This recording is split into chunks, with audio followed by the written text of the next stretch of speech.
귀한 둘째 날 저녁 귀한 우리 강사님이 나오셔서 하나님 말씀을 통해 간증하겠습니다.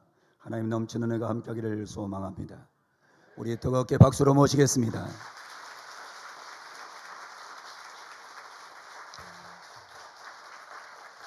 할렐루야, 할렐루야, 아멘. 예수님의 이름으로 축복드립니다. 저는 이렇게 청년 부흥사로서 주님께서 부흥의 자리에 서게 해주십니다. 하지만 이 자리에 설 때까지 저는 2년 반이라는 시간을 라마나yon 영성센터에서 훈련을 받게 하셨습니다. 하나님께서는 훈련이 된 자를 먼저 쓰시고 싶다고 저에게도 계속 그런 말씀을 주셨습니다. 제가 라마나요에서 2년 반 동안 받았던 훈련들은 사실 성경 하루에 3시간 읽기, 찬송 하루에 3시간 부르기, 기도 하루에 5시간 하기, 이런 종류의 훈련은 아니었습니다. 제가 받았던 훈련은 뭐였냐면 주님을 위해서 나의 작은 말 한마디, 나의 작은 행동 하나, 나의 무의식적인 습관 하나, 이 하나를 주를 위해 고치는 것이었습니다. 그 모든 생활 습관, 말, 행동 이런 것들이 삶의 예배라고 저는 배웠습니다. 이 삶의 예배를 배우기 위해서, 훈련받기 위해서 저는 저에게 붙여주신 주의 종으로부터 많은 사랑의 권면과 지도를 받으며 훈련을 받기 시작했습니다. 예수님께서 성경에도 말씀하셨듯이 사람의 입으로 나오는 그 말은 마음에서부터 나오는 것이었습니다. 내가 무의식적으로 하는 말 한마디, 내가 무의식적으로 하는 행동, 그 습관들은 사실 제 안에 있는 영적인 상태의 표지판이었습니다. 그리고 제가 읽었던 세번역 성경의 잠언서 20장에는 이렇게 써 있습니다. 비록 아이라 하여도 자기의 행위에 따라 그의 사람됨을 나타낸다. 그가 하는 행실을 보면 그가 깨끗한지 더러운지 올바른지 그른지 알 수 있다. 이 작은 행실과 행위 하나, 어떤 말을 들었을 때, 어떤 상황을 봤을 때 마음으로 무의식적으로 반응하는 그 태도 하나하나, 이런 것들이 쌓여져서 하나님께 삶의 예배로 올라가는 것이었습니다. 저는 이런 생활 습관의 전반적인 것부터 훈련을 받기 시작합니다. 저는 굉장히 행동이 느렸습니다. 준비를 한번 하면은 1시간이 걸리는 건 기본이었습니다. 말도 느리고 행동도 느리고 누군가가 나를 기다려주는 것이 너무나도 당연한 아니었습니다. 그리고 어제 짧게 간증할 줄 몰랐고, 그리고 머리도 아주 치렁치렁하게 제 스타일대로만 고집하는 아이였습니다. 어느 날 저를 지도해 주신 원장님이 젓가락질을 좀 고쳐보라고 하십니다. 그리고 어느 날에는 너무나도 길었던 이 머리를 좀 짧고 단정하게 잘라보라고 말씀을 하십니다. 그런데 그 말을 듣자마자 제가 했던 반응은, 내가 왜 젓가락질을 왜 고쳐야 되지? 내가 왜 머리를 잘라야 되지? 이건 내 스타일인데? 이건 내 선호인데? 그런데 주님의 은혜로 저는 일단 순종을 하게 됩니다. 이해가 되지 않아도 일단 하라는 주의 종의 말씀에 순종을 한 것이었어요. 선순종을 했더니 주의 종을 통해서 주님께서 왜 그런 지도를 주셨는지가 이해가 됩니다. 첫 번째로, 제가 젓가락질을 제 마음대로 제 방식대로 했을 때 사실 제가 밥을 먹는 데는 어려움이 하나도 없었습니다. 하지만 자꾸 음식을 집을 때 제가 떨어뜨리고 시간이 오래 걸리는 것이었어요. 저는 당시 정말 제 중심적이어서 제가 밥 먹는데 문제 없으면 아무 상관없다 생각했습니다. 하지만 제가 집는 동안 누군가는 제가 그 반찬을 집을 때까지 계속 기다리는 것이었어요. 그때 저는 깨달아집니다. 저희 원장님을 통해 저는 배웠어요. 사역자는 섬기는 자다. 섬기는 자는 아주 크게 도움을 주지는 못할 망정 다른 자에게 피해를 줘서는 안 된다. 공동체에 피해를 줘서는 안 된다. 주님께서는 주님의 선을 이루기 위해 저의 작은 습관 하나하나를 고치신 것이었습니다. 그리고 일단은 이해가 되지 않아도 머리를 자르는 걸 한번 순종을 해봅니다. 처음에 저는 저희 원장님께 이렇게 말씀드렸어요. 원장님, 저는요 단발머리 안 어울려요. 저는 긴 머리가 더 잘 어울리고 더 예뻐요. 그런데 자르게 됩니다. 잘랐더니 50분, 1시간은 기본이던 준비 시간이 10분으로 줄어듭니다. 그 주의 종을 통해서 주님께서 이 머리를 단정하게 하라는 그 숨은 뜻은 무엇이었냐면, 네가 지금 이 훈련 장소에 훈련을 받으러 왔으니 오직 주님께만 집중하고 다른 어떤 것에 신경을 두지 말라는 하나님의 사랑이자 배려였던 것이었습니다. 처음 주의 종의 그 말씀을 들었을 때는 이해가 되지 않고 오히려 욱하는 마음도 들었습니다. 하지만 후에 순종을 하고 나니 그 성령님께서 왜 주의 종을 통해 그런 말씀을 주셨는지가 다 이해가 되고 제 영혼과 육에 유익이 되는 것이었습니다. 그렇게 작은 생활 습관, 나의 작은 선호, 나의 작은 이런 행동들부터 시작해서 저는 말하는 태도까지도 지도를 받게 되었습니다. 어느 날 저희 원장님께서 이렇게 뭔가를 말씀해 주시거나 시키세요. 아니면 이렇게 권면을 해 주십니다. 왜 이거를 하라고 했는데 아직 안 했니? 그 말을 듣는 순간 저는 3마디, 4마디, 5마디를 했습니다. 네, 원장님, 그거는 그게 아니고요. 제가 이따가 그걸 하려고 했는데 잠깐 둔 사이에 지금 원장님이 오신 거예요. 그거는요, 제가 이렇게 할 생각과 계획이 다 있었는데요. 잠깐 이렇게 하는 사이에 오신 거예요. 제 딴의 그 말은 뭐였냐면 설명한다고 말하는 것이었습니다. 내 상황과 형편과 처지를 설명하는 것이었어요. 하지만 성령님께서 보시기에는 그것은 설명이 아니라 말대답이었습니다. 저는 그렇게 말대답과 핑계를 아주 밥 먹듯이 하는 아이였습니다. 그런데 주님께서 그 제가 말대답하는 그 말이 나오는 제 마음의 중심은 뭐였냐면 내 생각이 옳아요. 내 생각도 맞아요. 라는 나의 그 의가 제 속에 있었기 때문에 그 마음속에 있는 의로부터 그런 말대꾸들이 자꾸 툭툭 튀어나오는 것인 걸 아셨습니다. 그래서 저에게 그런 영혼의 상태, 한마디 권면을 들었을 때 반응하는 그 중심, 이 모든 것들을 삶의 예배로 받아주시기 위하여서 저를 훈련을 시켜주십니다.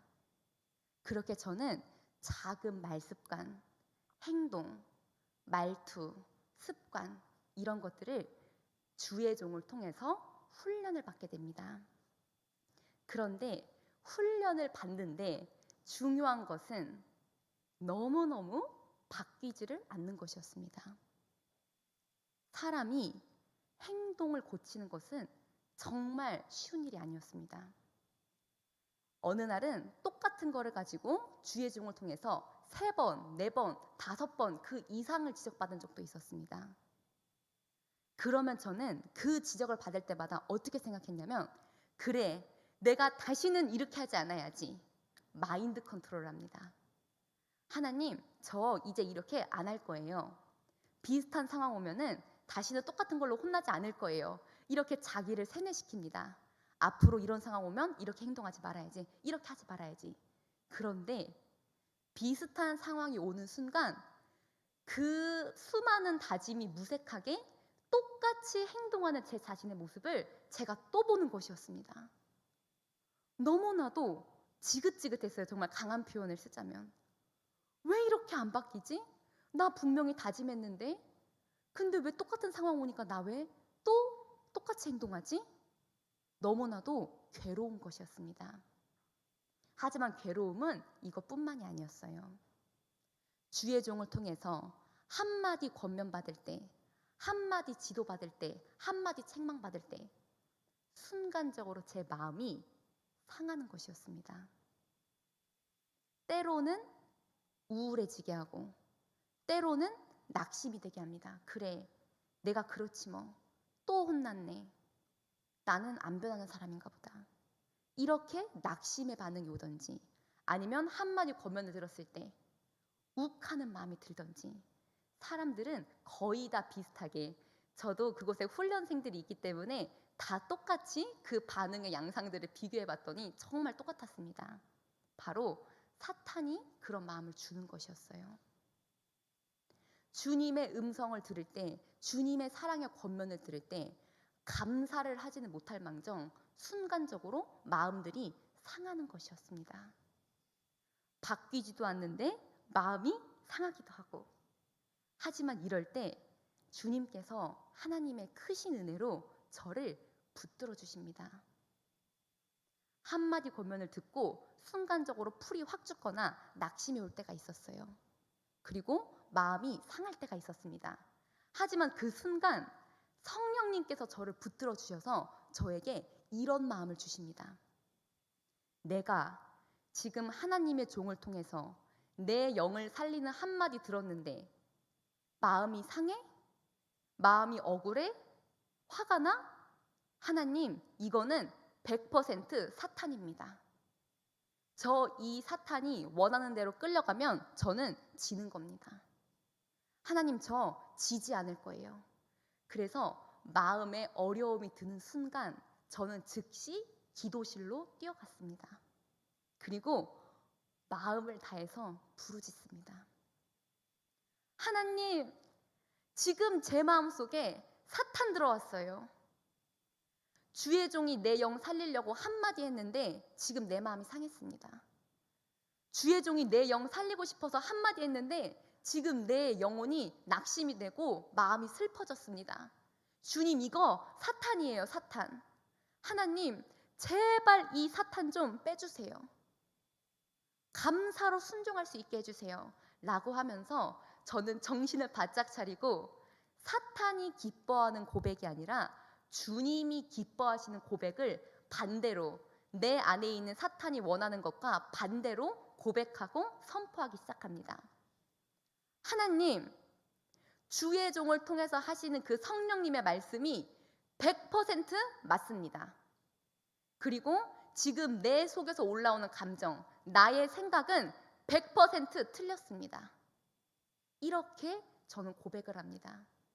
제가 이 선포를 했던 이유는 뭐냐면 제 마음속에서 사탄이 제 마음을 자꾸 상하게 하려고 시도하는 것이 계속된다는 것을 제가 인지하고 있었기 때문이었습니다. 하나님, 100% 성령님의 뜻이 맞고 100% 내 생각은 틀렸습니다. 제가 온전하게 순종하게 해주세요.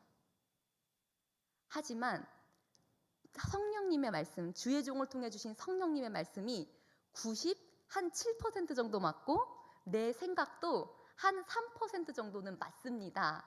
라고 생각이 들면 그거는 정말 비극의 시작이었습니다. 끊임없이 꼬리에 꼬리를 물고 괴로운 마음이 드는 것이었어요. 그래도 내 생각도 맞는 거 아닐까?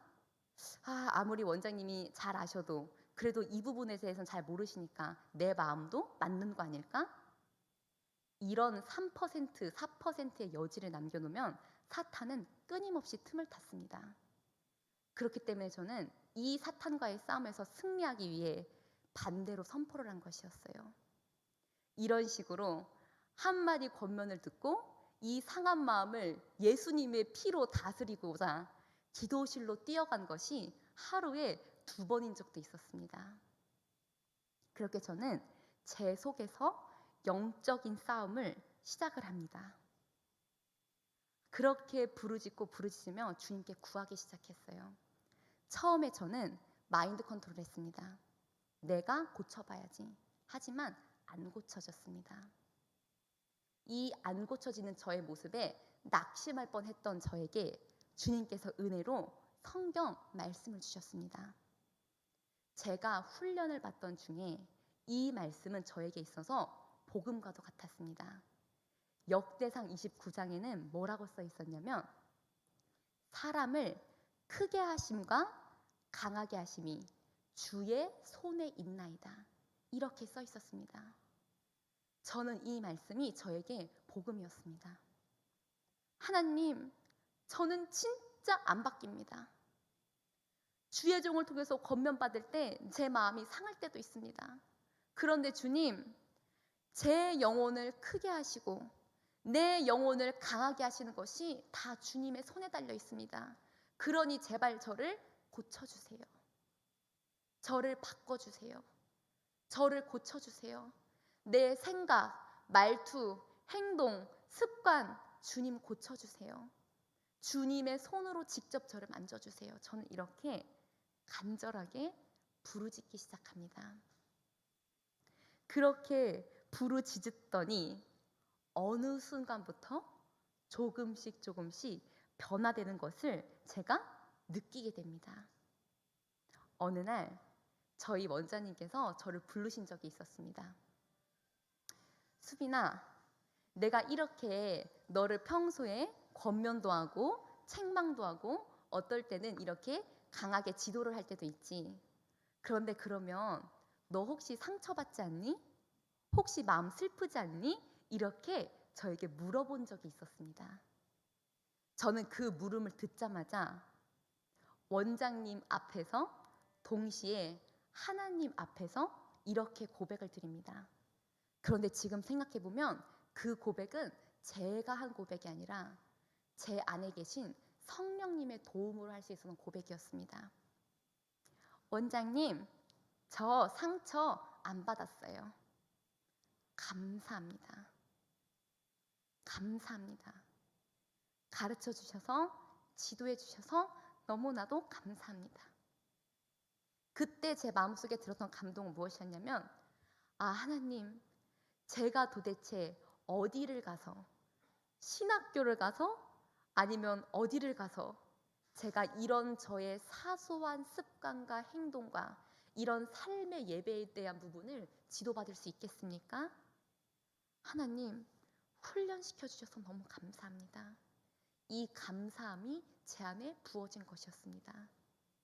그래서 저는 주님 앞에 고백을 드립니다. 하나님, 감사합니다. 원장님, 감사합니다. 혼내주시고 책망해 주셔서 감사합니다. 주님께서는 그 고백을 지금 생각해 보니 참 기쁘게 받으셔서 저를 끝까지 포기하지 않으시고 저를 이렇게 붙들어주고 훈련을 시켜주신 것이었습니다. 그런데 이렇게 훈련을 받다가도 저도 참 이렇게 하나님께 순종할 수 있도록 나아가는 데 있어서 사탄이 방해를 아주 많이 했습니다. 첫 번째로 제가 라마나요새 갔을 때 저는 원래 6개월 동안은 원장님을 통한 이런 사소한 지도, 세세한 지도들을 받지 않았습니다. 그 이유는 원장님 눈에는 제가 너무나도 기특하고 참 불쌍해 보였던 것이었어요. 주님께서 그런 사랑의 눈을 주신 것이었습니다. 20살짜리 여자애가 대학도 자퇴하고 주님의 일을 하겠다고 그 기도원에 올라와서 살고 있으니 너무나도 그 자체로 귀하고 예쁜 것이었습니다. 그렇게 6개월이 지났는데 그 6개월 동안 저는 사실 인지를 못했는데 같이 있었던 형제가 나중에 저에게 알려줍니다. 제가 한 번도 제가 먹은 밥그릇 젖실을 싱크대에 갖다 놓은 적이 없는 것이었습니다. 저는 그 정도로 섬김은커녕 공동체 생활로서의 개념도 없는 그런 일반적인 고등학생 중에 하나였습니다. 그런데 이런 저를 주님께서 사랑해 주셔서 쓰시려고 6개월이 지난 순간부터 저희 원장님의 눈을 열어서 제 안에 있는 사탄들을 보게 하신 것이었습니다. 그렇게 6개월이 지난 후부터 계속 주님의 음성으로 훈련을 받는데 저에게는 사탄이 많이 역사를 합니다. 첫째로 하나님께서 시키시는 일, 주의 종을 통해서 하라는 일을 들으면 뭐든지 다 불순종을 하고 싶은 것이었어요. 너무나도 싫고 마음에 안 들고 하고 싶은 마음도 전혀 없고 그냥 하는 것 자체가 너무 괴롭고 고통인 것이었어요. 그렇게 한 달이 지나 2달이 지나 주님께서는 저를 세게 훈련시키고 싶으셔서 저에게 특단의 조치를 하십니다. 저희 라마나요스에서는 저를 포함해서 여러 청년들이 은혜만 받으러 오는 게 아니라 주님의 제자가 되길 원해서 훈련을 자원해서 오는 자들이 있습니다. 그런 자원하는 자들에 한해서 주님은 강도 높은 훈련을 시켜주시는데요. 그 중에 하나가 바로 근신이었어요. 똑같은 말을 여러 번 듣고 똑같이 여러 번 권면을 받았는데도 바뀌지 않으면 잠시 그 은혜의 자리에서 떠나서 개인의 자리에서 주님을 독대하는 근신의 기간을 갖는 것이었습니다. 쉽게 말하면 성령님으로부터 잠깐 쫓겨나는 것이었어요. 저는 그렇게 불순종하는 마음이 컸습니다. 주님께서 제 이 뿌리를 한 번에 잡고 싶으셔서 저는 1차 첫 번째로 근신을 받게 됩니다. 집으로 쫓겨난 것이었어요. 하지만 그것이 너무나도 큰 은혜였습니다. 첫 번째로 그 은혜의 자리에 떠나서 집에서 한 달가량을 근신하며 보냅니다. 그런데 회개의 영이 부어져야지만이 할 수가 있었습니다. 회개를 해야 되는 걸 아는데 회개가 안 되는 것이었어요. 저는 그때는 아직 영적으로도 너무 어리고 정말 개념도 별로 없었습니다. 한 달간을 집에서 있는데 회개는커녕 그냥 시간만 지나가는 것이었어요. 주님께서 저를 불쌍히 여기시고 한 달이 지난 뒤에 다시 은혜의 자리로 불러주십니다. 저는 사실 그 한 달 근신을 받았는데도 크게 영적으로 달라진 것은 별로 없었어요. 하지만 딱 한 가지 바뀐 것이 있었습니다. 무조건 불순종하고 싶고 하기 싫은 것이 있으면 저는 그 상태로 제 몸을 그냥 사탄에게 맡겼었습니다. 하지만 그 한 달의 근신 후로 저는 기도를 하기 시작했습니다.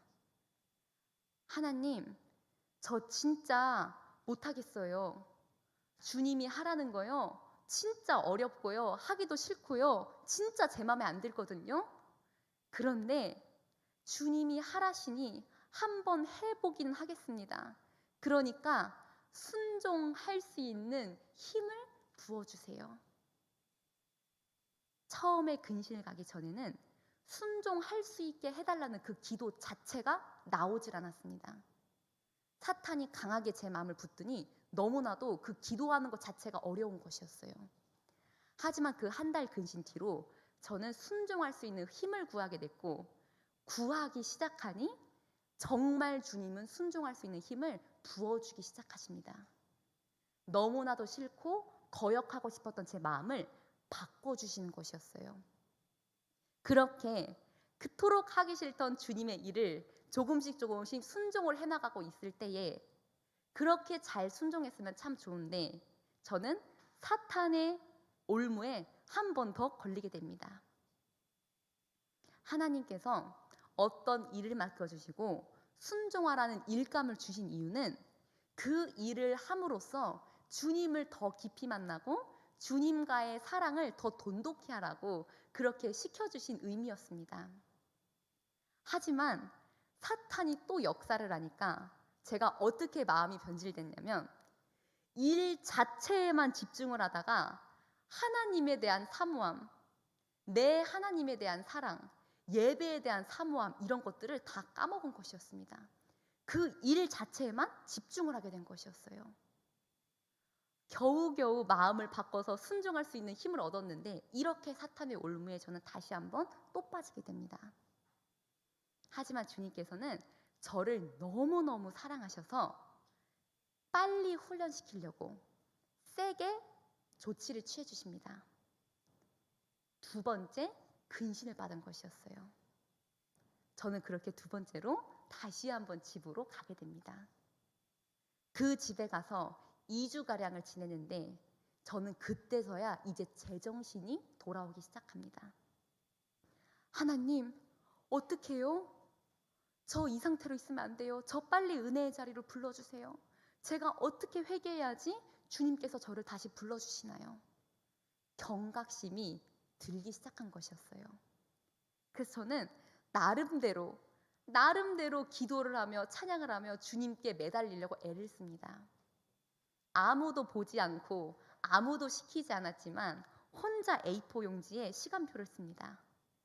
새벽 5시부터 7시까지 기도, 7시부터 몇 시까지 찬송, 몇 시부터 몇 시까지 말씀 듣기. 이것은 제가 나름대로 주님께 최대한 불쌍히 보이고 싶은 저의 몸부림이었습니다. 그렇게 며칠을 저는 계속 하게 됩니다.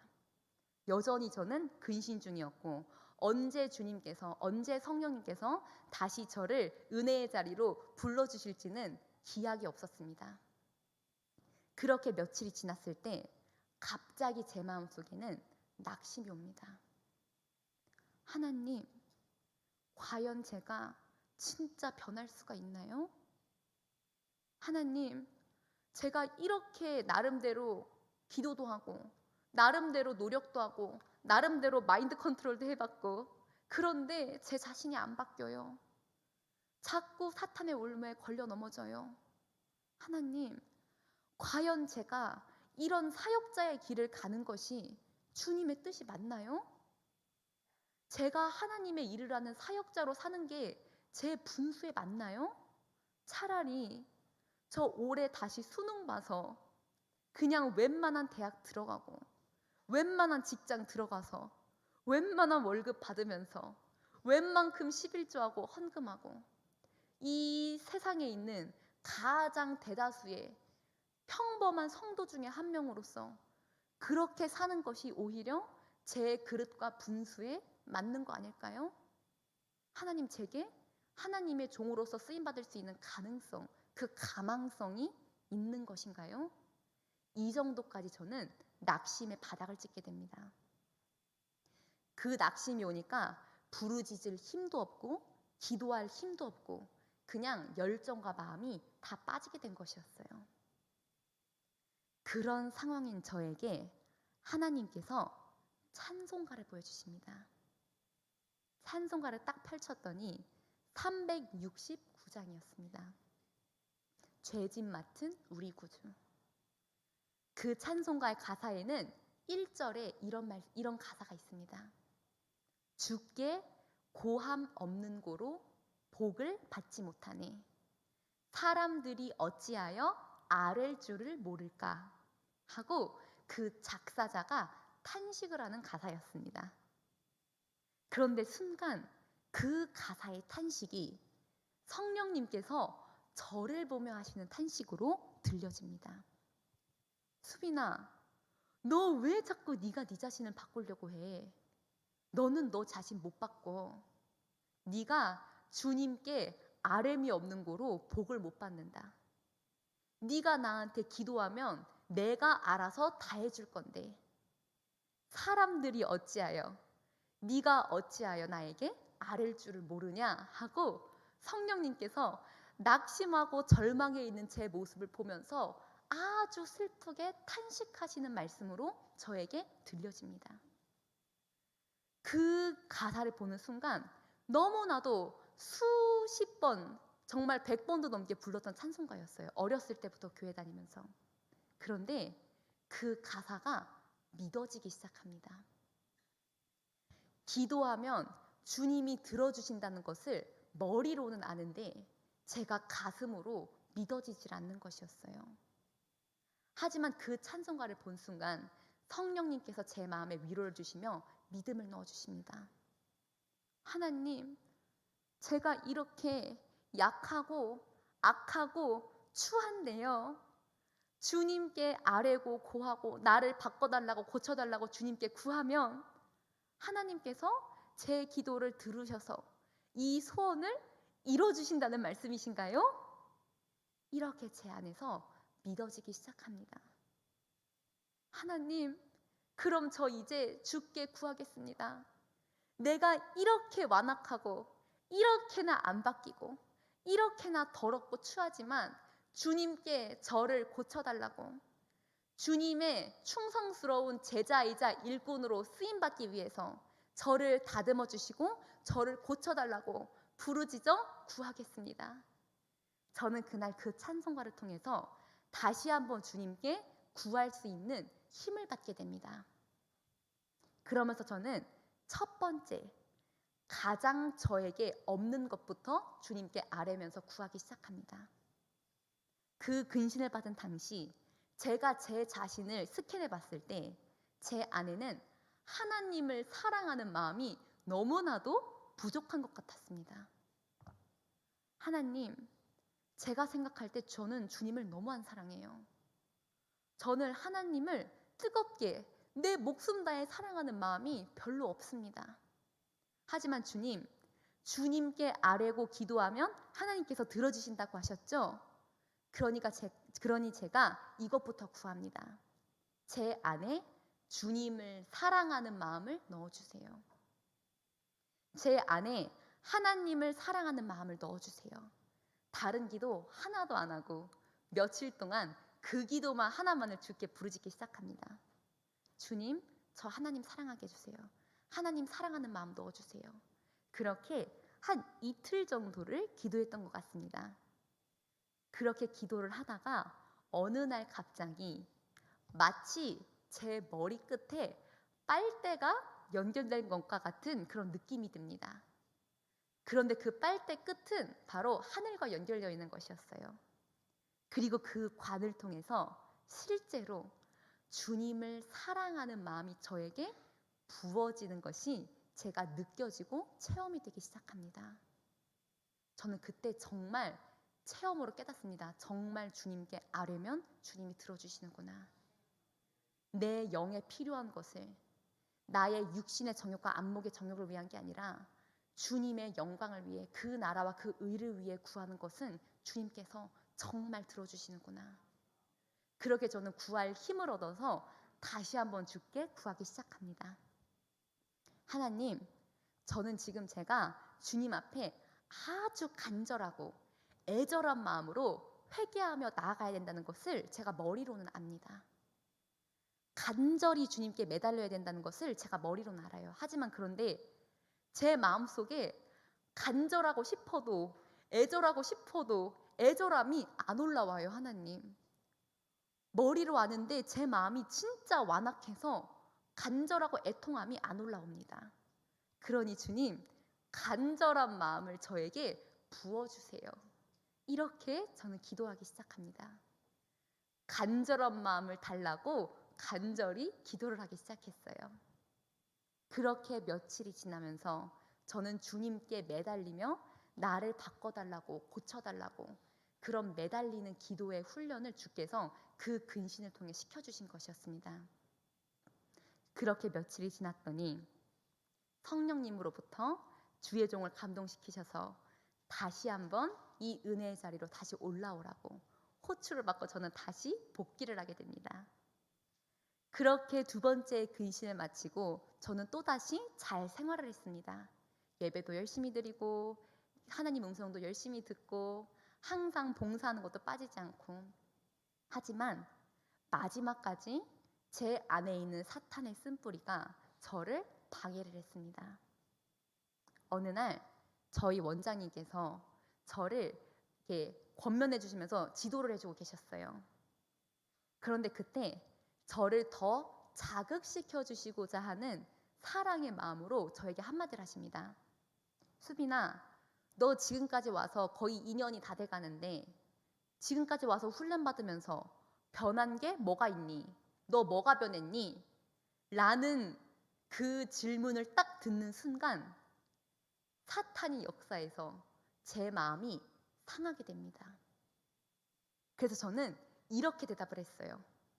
저요? 저 2년 동안 훈련받으면서 변한 거 하나도 없어요. 제가 이렇게 말을 합니다. 변한 거 하나도 없어요 라는 그 말의 의미는 진짜 겸손하게 저는 아직도 죄인입니다, 이런 겸손한 의미의 말이 아니었어요. 그 말의 중심은 뭐였냐면 제가 혈기를 내는 거였습니다. 맞아요. 그래요. 저 변한 거 하나도 없어요. 저는 이렇게 가능성도 없고요. 가르침 받아도 변하지도 않는 아주 구제불능인 애예요. 이런 식으로 어깃장을 놓듯이 제가 화를 낸 것이었습니다. 그 말 자체는 누가 보면 겸손해 보일 수도 있는 말이었지만 하나님께서는 제가 한 말의 중심을 다 알고 계셨습니다. 주의 종은 제 말을 통해서 뭐 상처를 받거나 막 낙심을 하거나 그런 것은 아니었지만 하나님께서 보시기에는 제 태도가 용납해 주실 수 없는 것이었어요. 따라 어떻게 2년 반을 너를 한 침대에서 먹여주고 재워주고 매일매일 권면해주고 사랑으로 지도해주는 그 주의 종이자 스승에게 너는 어떻게 혈기를 낼 수가 있냐? 어떻게 나의 종을 대적할 수가 있냐? 주님의 마음이 너무나도 슬프신 것이었습니다. 그때 하나님께서는 저를 너무나도 사랑하셔서 빨리 그 쓴뿌리를 빼서 고치라는 의미로 저는 마지막으로 근신을 당합니다. 그래서 저는 3번째로 또 집으로 쫓겨납니다. 그 집에서 몇 주간의 근신을 받으면서 저는 정말 가슴 절절하게 정말 깨달으면서 주님께 아랬던 것 같아요.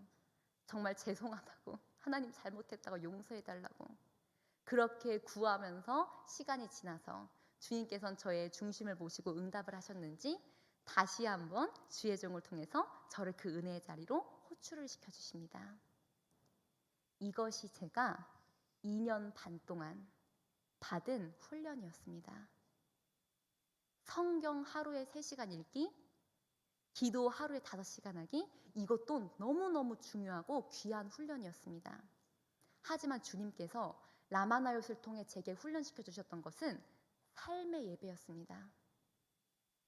어떤 말 하나를 들었을 때, 어떤 상황에 닥쳤을 때 주님께 반응하는 내 태도의 중심, 무의식적으로 한마디, 무의식적으로 한 번씩 행동하는 그 말습관과 행동습관, 이런 것들이 쌓여서 주님께 예배로서 올라가는 것이었습니다.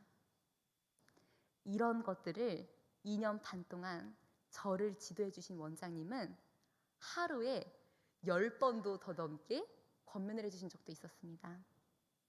저는 지금은 알게 됐습니다.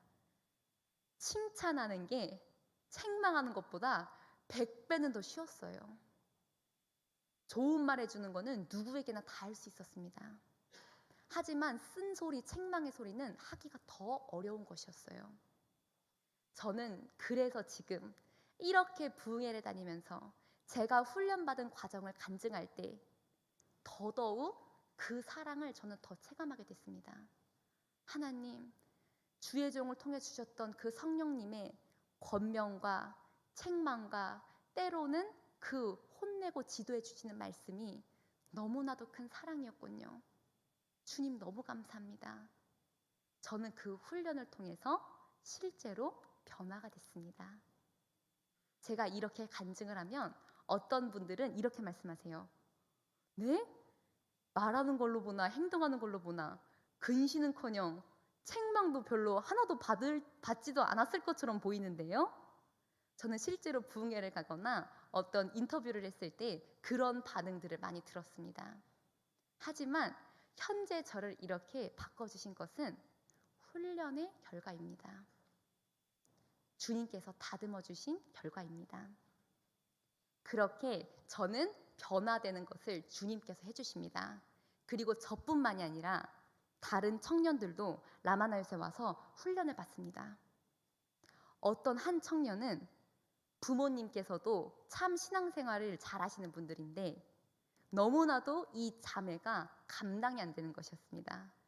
엄마 아빠도 다 지고 사람들, 그 형제들, 위에 있는 형제들도 다 지는 것이었어요. 이런 자매 한 명을 그 부모님을 통해서 저희 라마나의 훈련센터에 보냅니다. 그렇게 와서 한마디 주님을 통해 예언의 말씀을 듣습니다. 주님의 음성을 들어요. 분명히 나를 처음 보는 사람들인데, 나에 대해서 아는 게 없는 사람들인데 다 하나같이 똑같은 말로 자기를 권면해주고 똑같은 말로 자기를 가르쳐주는 거였습니다. 부모님이 말했을 땐 인정이 안 되고 욱했던 것들이 성령님의 음성을 통해 그 기름 부음을 통해서 인정이 되기 시작합니다. 그리고 회개를 하기 시작합니다. 이런 식으로 갈 바를 알지 못했던 청년들, 훈련이 필요하고 다듬어지는 것이 필요한 청년들, 그리고 아직 자기 비전을 모르는 자들이 이 라마나 요새는 매주 3시간, 4시간 운전을 해서 찾아옵니다. 주님의 기름 부음을 통해서 변화되고 바뀌어지는 것이었어요. 그렇게 저희는 다 같이 훈련을 받고 저는 또 원장님과 생활을 하면서 신기한 것을 보게 됩니다. 어느 날 저희 원장님이랑 저는 산책을 나갔습니다. 그런데 지나가는 사람을 볼 때 어머나 안녕하세요, 안녕하세요 하고 인사를 하시는 거예요. 그러면서 막 대화를 합니다. 저는 원장님은 원래 나보다 여기 더 오래 계셨으니까 다 동네 주민의 안면이 있는 분들이시구나. 저는 정말 이렇게 생각을 합니다. 그런데 알고 봤더니 다 즉석에서 생전 처음 본 사람들이었어요. 그 처음 본 사람들한테 환하게 웃으면서 친밀하게 인사하는 걸로도 모자라서 그 길거리에서 사람들을 붙들고 예언을 하면서 주님의 음성을 전하면서 전도를 하는 곳이었습니다. 저는 그 광경을 보면서 옆에 서 있을 때 정말 솔직한 심정으로 창피했습니다. 아유, 나 괜히 따라 나왔다. 나 나중에 혼자 산책할 걸. 제가 옆에 서 있으면서 민망한 것이었습니다. 그 정도로 저는 전도에 대해서도 사람을 살리는 것에 대해서도 무지하고 훈련이 전혀 안 돼 있던 아이였습니다. 어느 날 원장님께서 이렇게 설교 말씀을 하세요. 여러분, 저는 한 수십 년 전에 저는 예언의 은사를 받았습니다. 그런데 저는 그 예언의 은사를 받고 직장에 가서도 예언을 하면서 미친 듯이 사람들을 전도했습니다. 어느 버스를 타든 아니면 공공장소를 가든 만약에 천국 갔을 때 하나님께서 몇 년, 몇 월, 며칠, 몇 시, 몇 분 네가 그 자리에 있었을 때 내가 너에게 맡겨둔 영혼, 너에게 그 영혼을 향한 말씀을 맡겨놓았던 영혼, 내가 구원하기를 원했던 영혼이 네 옆을 지나갔다. 네 옆에 앉아 있었다. 네 눈에 띄게 했다. 그런데 그때 너는 나의 음성을 전할 수 있는 선물을 가지고 있음에도 불구하고 왜 아무 말도 안 했냐? 라고 하나님께서 책망하신다면 저는 무슨 말을 대답해야 될지 모르겠습니다. 그렇기 때문에 저는 정말 기회가 닿는 대로 최선을 다해서 예언하며 전도를 했습니다. 이런 간증 설교를 하십니다. 저는 그 설교를 들을 때 그리고 실제로 원장님과 산책하면서 그 설교 말씀을 실천하시는 걸 저는 정말 본 것이었어요. 몇 년, 몇 월, 며칠, 몇 시, 몇 분 그때 너 나의 말 안전하고 뭐 했냐. 그 설교가 유독 제 가슴에 저는 꽂히게 됩니다. 저는 계속 대관령에 있는 그 라마나요 영성센터에 있다가 오랜만에 저는 제 본가에 내려갑니다. 내려가서 주님의 음성을 들었어요. 하나님, 제가 지금 어떻게 시간 보내길 원하십니까? 했더니 주님께서 너는 체력이 너무 없으니 좀 나가서 운동을 해라 라는 감동을 주셨습니다. 그래서 저는 잠옷을 바로 운동복으로 갈아입고 등산을 하러 등산로를 갑니다. 아무도 없는 등산로, 사람이 없으니 저는 마음껏 혼자서 그 시간을 누렸어요. 구주의 십자가 보혈로 찬송가를 쩌렁쩌렁하게 산속에서 부르면서 저는 등산로를 올라갑니다. 그렇게 올라가던 중에 갑자기 어떤 아주머니 한 분이 제 눈에 띕니다. 제 앞에서 천천히 걸어가시는 거였어요. 그런데 그 아주머니를 본 순간 제 머릿속에서 제가 들었던 설교가 윙윙 울리면서 재생이 됩니다. 2022년 12월 며칠 네가 그 자리를 지나갈 때 내가 나의 영혼을 네 눈에 띄게 했다. 너 그때 나의 말 안전하고 뭐 했냐? 그 설교가 재생이 되면서 제 심장이 두근두근 하기 시작합니다. 저는 성령님께 너무 간절한 마음으로 물었어요. 성령님, 설마 저한테 지금 저 아주머니한테 가서 예언하면서 전도하라고 하는 거 아니죠? 하나님 그거 아니죠? 애절하게 주님께 여쭤봅니다. 그럴 때 성령님이 감동을 주세요. 너는 저 딸에게 가서 나의 말을 전하라. 가슴이 두근두근하면서 심장이 미친 듯이 뛰는 거였어요. 하나님, 저 못해요. 성령님, 저 못해요. 저 창피해요. 지나가는 사람을 갑자기 붙들고 예언하면서 전도하면 저를 미쳤다가 생각할 거고, 저를 완전 이상한 사람이라 생각할 거예요. 하나님, 저 너무 부끄럽고 창피해서 못해요. 그런데 끊임없이 성령님은 제 안에서 너는 가서 나의 말 전해라. 나의 말 전해라. 제 가슴을 두드리는 것이었습니다. 그때 저는 말을 걸 용기도 없었지만 동시에 성령님의 감동에 불순종할 용기도 없었습니다. 불순종을 할 생각을 하니까 더 앞이 깜깜하고 두려운 것이었어요. 그렇게 저는 갈등을 하면서 한 15분가량, 10분가량 그 아주머니를 스토킹을 합니다. 전도는 해야 되는데 입은 안 떨어지고 정말 스토킹을 한 것이었어요. 그러다가 어느 순간 갑자기 그 아주머니가 제 눈앞에서 사라집니다. 그때 저는 그 아스팔트 길에 홀로 서서 주님께 너무나도 죄송한 마음으로 회개를 하기 시작합니다. 하나님, 죄송해요. 잘못했습니다. 용서해 주세요. 제가 제 인간의 마음으로 뻘쭘할까봐, 창피할까봐, 거절당할까봐 고민하는 순간에 주님이 예비하신 저 한 영혼을 제가 놓쳤습니다. 하나님, 제 가슴이 찢어져요.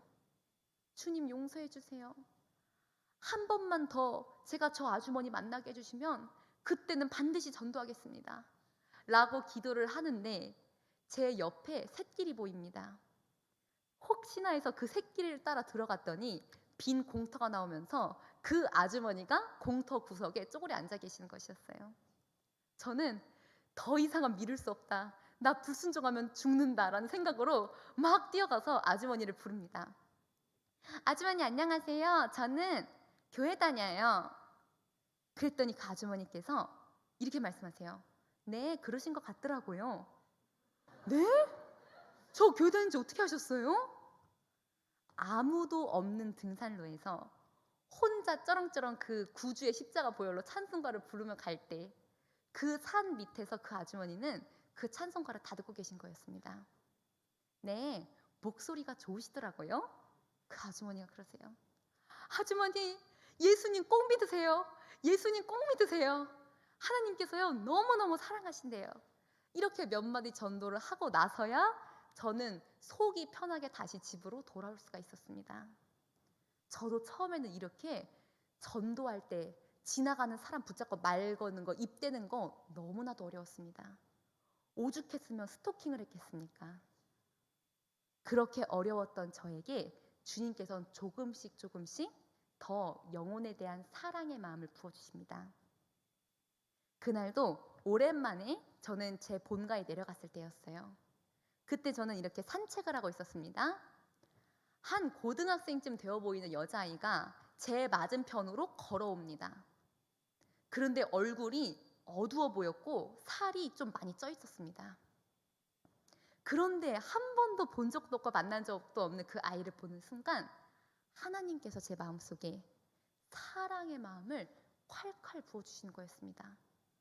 너무 예쁘고 너무 귀하고 너무 사랑스러워서 제가 몸둘 바를 모르겠는 거였어요. 그 찰나의 순간 그 여학생은 저를 지나쳐서 제 뒤로 갑니다. 저는 반사적으로 몸을 돌려서 뛰어가 그 학생의 손목을 확 잡았습니다. 학생, 안녕하세요? 고등학생이세요? 했더니 고등학생이래요. 저는요, 교회 다니는데요, 하나님께서 너무 사랑하신대요. 하나님께서요, 너무 예쁘대요. 하나님께서 너무 귀하대요. 제가 할 수 있는 모든 표현을 다해서 주님이 그 아이를 사랑한다는 것을 전합니다. 그랬더니 그 여자아이가 이상하다고 생각하지도 않고 저에게 욕을 하지도 않고 빙그레 웃으면서 네, 감사합니다 하고 인사를 합니다. 그렇게 그 아이는 자기 갈 길로 가고 저는 몸을 돌려서 제 갈 길로 가려고 세 발자국을 딱 뛰는 순간 제 머릿속에 아차 하는 생각이 듭니다. 하나님, 제가 그 여자아이한테 하나님이 사랑한다는 건 알려줬는데 하나님의 그 아이에 향해서 어떤 비전 가지고 있는지, 무슨 뜻을 가지고 있는지 예언 기도를 못 해줬어요.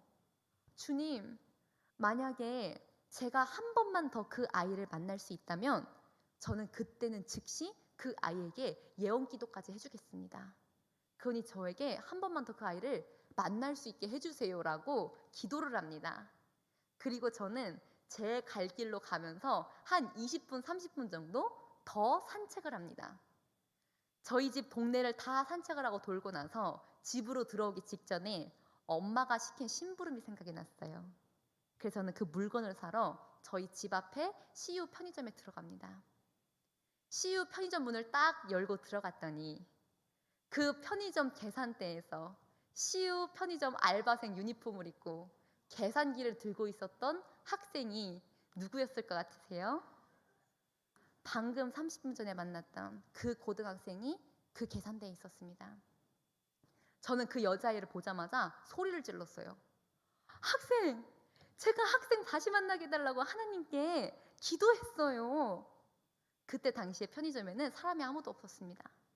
저는 그 학생한테 다가가서 그 계산기 한 바코드를 한쪽에 들고 있는 거를 이렇게 하고 손을 잡습니다. 그리고 그 마주보고 예언을 합니다. 내 사랑하는 귀한 딸아, 내가 너를 너무나도 사랑한다. 너는 현재 너의 모습을 보고 실망하지 말거라. 지금 현재 네가 별로 재능이 없고 별로 능력이 없다는 생각에 너는 실망하지 마라. 내가 너를 세계적으로 쓸 거다. 내가 너를 5대양 6대주를 다 돌아다니게 하면서 주님의 영광을 나타내는 자로 내가 너를 써줄 것이다. 그러니 너는 내게 와서 기도하라. 내가 너를 축복한다. 이런 식으로 상상도 하지 못했던 정말 크고 아름다운 비밀들을 주님께서 알려주신 것이었어요. 저는 좀 의아해서 물었습니다. 학생, 하나님께서 좋은 말씀을 너무 많이 주시네요. 혹시 예수님 아세요? 그랬더니 그 학생이 말해요. 저희 엄마는 권사님이세요. 그런데 엄마가 그렇게 저한테 같이 예배 가자고 했는데 제가 가기 싫어서 안 간다고 오래 버텼습니다. 학생, 하나님께서요, 지나가는 저 하나도 얼굴도 모르고 알지도 못하는 사람을 이렇게 지나가다 만나게 해서 이렇게 예언 기도까지 해주게 하는 것은 학생을 지금 주님께로 부르는 거예요. 그러니까 당장 내일부터 주일부터 교회 나가세요. 그랬더니 그 학생이 네, 알겠습니다. 이렇게 말을 합니다. 그 간증 내용 그대로였어요. 2022년 12월 며칠 몇 시 몇 분 네가 그 자리를 지나갈 때 내가 예비해둔 영혼을 눈에 띄게 했다. 그런데 그때 만약에 제가 그 감동에 순종하지 않고 그 여자아이에게 주님의 말씀을 전하지 않았더라면 그 아이가 주님께 돌아오기까지, 주님을 다시 만나기까지 10년이 더 늦춰질지 20년이 더 늦춰질지는 모르는 것이었습니다. 그러면 그때 천국 가서 하나님께서 정말 저에게 너 그때 나의 말 안 전하고 뭐 했냐? 라고 물으시면 저는 진짜 입이 10개라도 할 말이 없는 것이었어요. 그렇게 주님께서는 점점 더 저에게 영혼에 대한 사랑을 부어주기 시작합니다. 어느 날은 제가 그 대관령에 있으면서 목욕탕을 갑니다. 저는 목욕탕을 원래 잘 가진 않는데 그날따라 어떤 기회가 생겨서 목욕탕을 갑니다. 가서 옷을 다 벗고 샤워를 하고 탕 속에 들어가서 앉아 있는데 저희 원장님의 간증이 갑자기 또 제 마음속에서 재생이 됩니다. 여러분, 저는 목욕탕에 가서도 사람들을 예언하면서 전도했습니다. 탈의실 캐비넷 그 앞에서 흰색 수건으로 몸을 두르고 한 대여섯 분 되는 여자분들이 이렇게 고개를 숙이고 이렇게 동그랗게 앉아서 예언을 받으면서 그 예언을 하면서 전도를 했다는 것이었어요. 그런데 그 설교, 그 간증 말씀이 하필이면 제가 목욕탕에 가서 탕 속에 앉아 있는데 제 머릿속에서 재생이 되는 거였습니다. 또다시 심장이 두근두근두근. 성령님, 아니죠? 설마 아니죠? 지금 저한테 저 탕에 있는 할머니한테 가서 예언하면서 전도하는 거 아니죠? 하나님 그거 아니죠? 정말 애절하게 주님께 말했습니다. 그랬더니 성령님께서 감동을 주세요. 너는 저 딸에게 가서 나의 말을 전하라. 성령님, 저 못해요. 저 지금 옷도 안 입었고요. 저 지금 빨개 벗었어요. 저 할머니도 빨개 벗었어요. 제가 어떻게 가서 전도합니까? 저 창피해서 못해요. 그런데 또다시 두근두근 성령님께서 제가 순종할 때까지 푸시를 하시는 거였습니다. 가슴이 괴로워서 견딜 수가 없어요. 불순종하는 것은 순종하는 것보다 100배, 1000배, 1000배 더 괴로운 것이었습니다. 도저히 그 괴로움을 견딜 수가 없어서 저는 할머니께 다 갑니다. 할머니 안녕하세요. 여기 사세요? 또 여기 사신대요. 저는요 교회 다녀요. 제가 할머니 축복 좀 해드리고 싶어서요. 제가 혹시 기도 좀 해드려도 돼요? 라고 했더니 좋다고 하세요.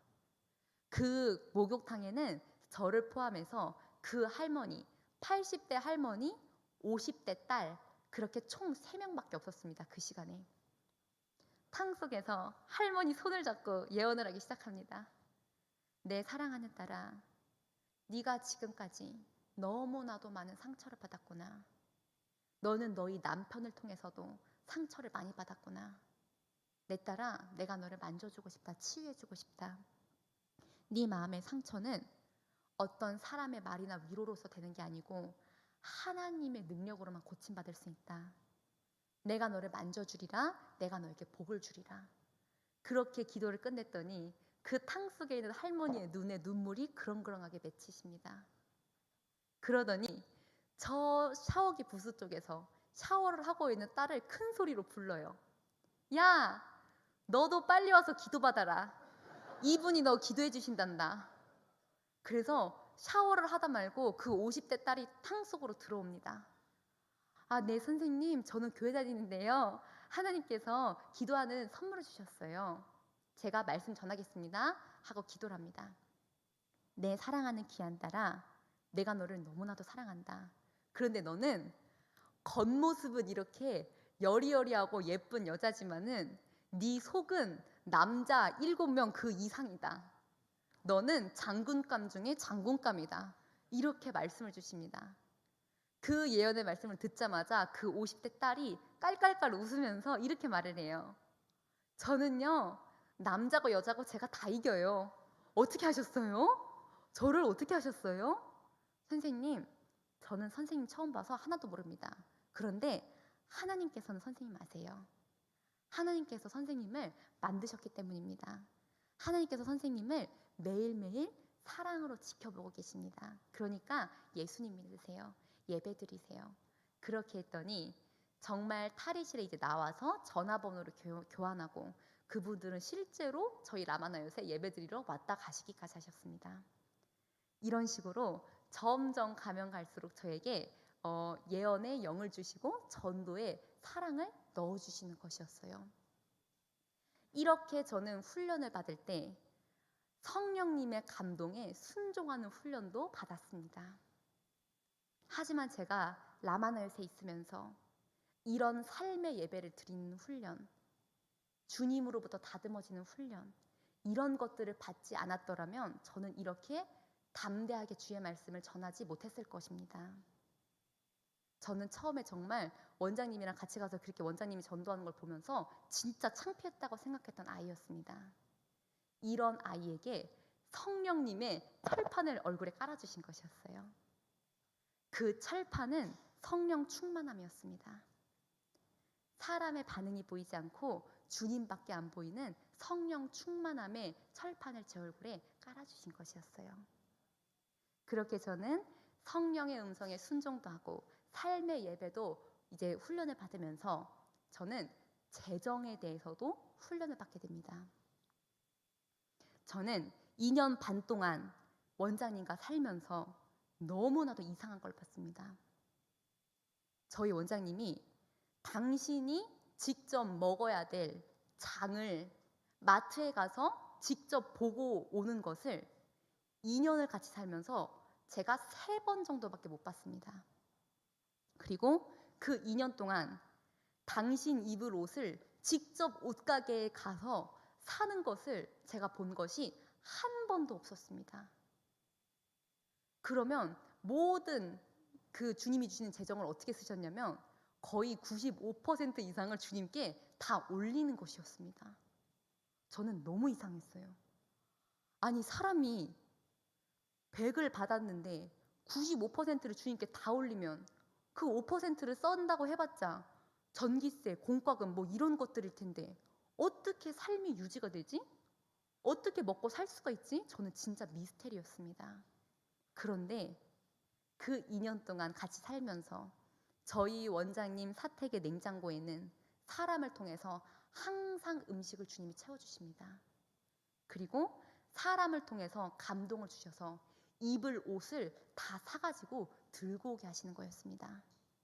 그때 저는 깨닫게 됩니다. 아, 하나님께 다 드리면 내 인생 주님이 책임지시는구나. 주님께 다 드리면 주님이 직접 내 삶을 책임지시는구나. 저는 도전을 받습니다. 고등학교를 졸업을 하자마자 저는 일주일 정도를 집에서 보낸 뒤에 바로 라마나요스를 가게 됩니다. 그리고 그때부터 살게 된 것이었어요. 그렇기 때문에 저는 고등학교 때 엄마에게 받던 그 용돈을 그대로 계속 받았습니다. 저는 기숙사 생활을 했기 때문에 한 달에 10만 원씩 엄마로부터 자동이체 그 계좌에 돈을 받았어요. 라마나요스에 있으면서도 한 달에 10만 원씩 용돈은 꼬박꼬박 들어오는데 그 10만 원을 가지고 헌금을 하려고 하니까 가슴에 불이 나서 견딜 수가 없는 거였습니다. 하나님, 전 진짜 답답해요. 저 주님께 더 드리고 싶어요. 저 하나님께 더 드리고 싶어요. 근데 제가 가진 거 10만 원밖에 없어요. 너무 답답해요. 제가 받는 감동은 100만 원도 드리고 싶고 1000만 원도 드리고 싶고 막 드리고 싶은데 없는 걸 어떡합니까 주님 하면서 제가 어느 날 주님께 하소연을 합니다. 그랬더니 주님께서 성령의 감동을 통해서 이제 예언을 통해서 말씀을 주십니다. 너는 너희 엄마에게 말하라. 저는 엄마에게 전화를 겁니다. 엄마, 내가 만약에 라마나요 영성센터 와서 훈련 안 받고 서울에 있는 대학교에 합격했다면 방세, 생활비, 용돈, 식비 다 합치면 한 달에 최하로 계산해도 50만 원은 될 것 같아요. 그런데 엄마, 저한테 용돈 준다고 생각하지 마시고 선교사 한 명한테 선교한다는 의미로 한 달에 50만 원씩만 보내주세요. 저는 그 50만 원 가지고 헌금할 거예요. 저 헌금하고 싶어요. 라고 말씀드렸더니 엄마는 그 음성을 주님의 음성으로 받아들이십니다. 그리고 작년도 2022년 1월 달부터 저희 엄마는 저에게 50만 원씩을 붙여주시기 시작하십니다. 1월 첫째 달에 처음으로 50만 원을 받고 저는 너무 기뻐서 그거를 이제 주님을 위해 쓰기 시작합니다. 당시 저희 라마나요스는 성전을 이전을 했었어요. 그렇기 때문에 필요한 물품들이 많았습니다. 국자, 그리고 주걱, 커튼, 주방 매트, 냄비, 후라이팬 이런 모든 필요한 기물들을 저는 인터넷으로 사기 시작합니다. 내가 쓸 것도 아니고 나한테 필요한 것도 아니고 내 물건도 아닌데 그것을 살 때마다 오는 기쁨은 이루 다 표현하고 말할 수가 없었습니다. 내 물건을 사는 것, 나한테 필요한 걸 사는 거랑은 그 기쁨이 차원이 달랐습니다. 하나님을 위해서 돈 쓰는 게 이렇게 좋은 건지 저 몰랐어요. 주님께 드리는 게 이렇게 행복한 건지 저 몰랐어요. 하나님 너무 감사합니다. 드릴 수 있게 해주셔서 너무 감사합니다. 제 가슴이 너무나 행복합니다. 그렇게 순식간에 50만 원을 다 썼습니다. 이것저것 사다 보니 50만 원을 다 썼어요. 그렇게 1월 말이 됩니다. 1월이 거의 다 끝나갈 시점에 부흥회를 하는데 저는 그때 주님께 이렇게 기도를 합니다. 하나님, 저는 이제 하나님께 이렇게 드리는 것을 멈추고 싶지 않습니다. 주님께 드리는 게 이렇게 좋은지 저 몰랐습니다. 그러니 주님, 제가 계속 드릴 수 있게 해주세요. 그러면 다음 달 2월 달에는 제가 하나님께 얼마를 올려드리길 원하시나요? 그때 성령님께서 감동을 주십니다. 내 사랑하는 딸아, 너는 다음 달 2월 달에 100만 원을 나에게 올려라. 제가 한 달에 엄마에게 받는 용돈은 50만 원이었어요. 근데 성령님이 감동 주신 금액은 100만 원이었습니다. 저는 그 라마나요 훈련센터에 있으면서 들어서 아는 게 있었어요. 성령님께서 감동을 주실 때는 주시려고 감동을 주시는 것이다. 저는 그거를 믿고 있었습니다. 하나님, 감사합니다. 저한테 100만 원 하라고 해주셔서 너무 감사합니다. 저한테 100만 원 하라고 하신 것은 100만 원 주시려고 저한테 하라고 하신 것이죠? 하나님, 제가 꼭 드릴게요. 꼭 드릴 테니까 꼭 주세요. 꼭 드릴 테니까 꼭 주세요. 저는 이렇게 구하기 시작합니다. 작년 2월 1일이 설날이었어요. 저는 오랜만에 그 대관령에서 있다가 저희 본가에 내려갑니다.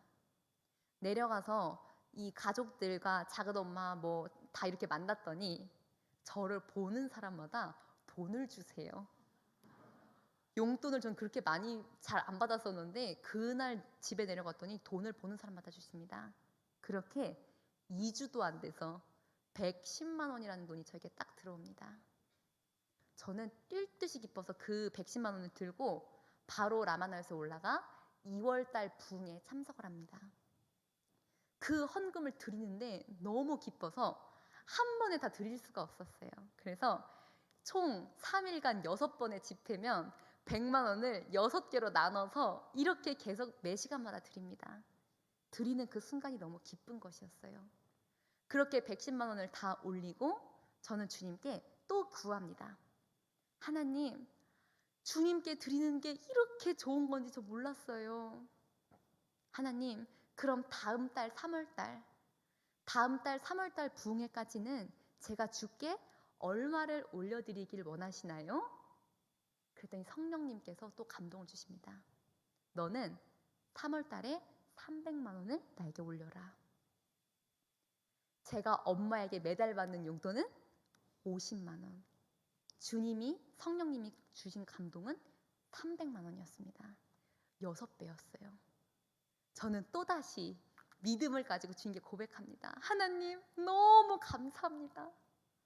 저한테 300만 원 하라고 하시는 것은 300만 원 주시려고 하시는 것이죠?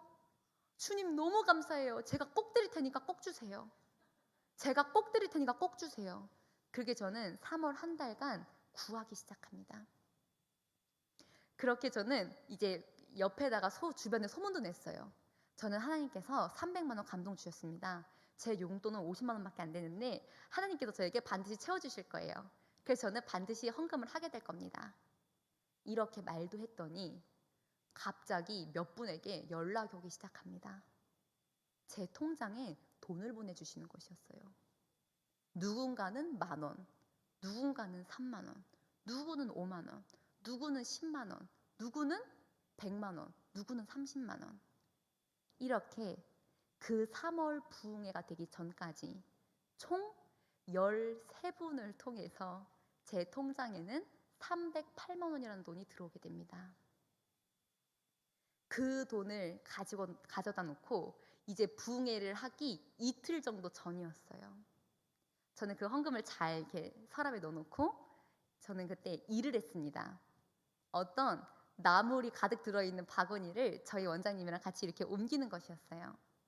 그런데 그때 저희 원장님은 이제 금식을 하셨어서 힘이 없어져서 그걸 드실 수가 없었습니다.